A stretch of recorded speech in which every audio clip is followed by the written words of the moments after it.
Mae pobl angen defnyddio anadlydd mwyn rheoli cleifion ar yr ysgyfaint.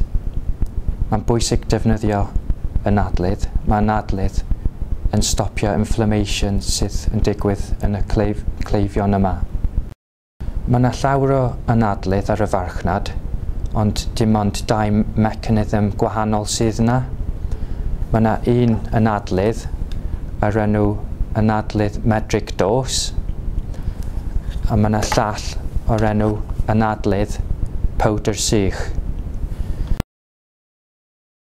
Mae'n bwysig iawn bod pobl yn gwybod sut i ddefnyddio anadlydd nhw, oherwydd bod archwilio yn dangos bod clefydd yr ysgyfaint yn cael ei drin yn well gyda technig gwell. Felly mae'n holl bwysig bod pobl yn gwybod sut i ddefnyddio anadlydd yn gywir. I ddefnyddio anadlydd medric dos, mae'n bwysig bod cleifion yn ysgwyd y dyfais i gychwyn efo. Anadlu allan,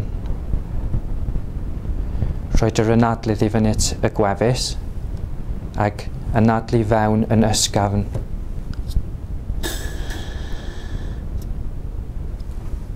Dal eich anadl i fyny at 10 eiliad a wedyn anadlu allan.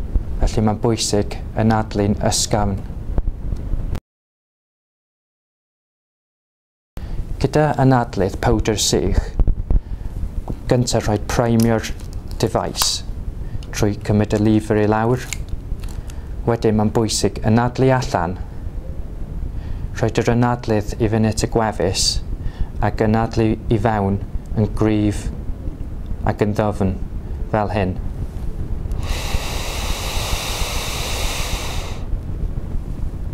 A dal anadl hyd at 10 eiliad a wedyn anadlu allan.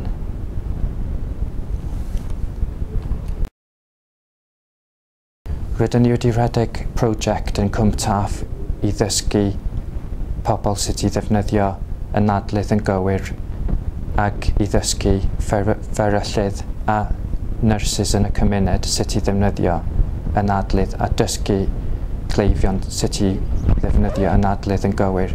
Felly, fedrith cleifion fynd i nurse practice neu at fferyllydd i weld sut i ddefnyddio anadlydd yn gywir.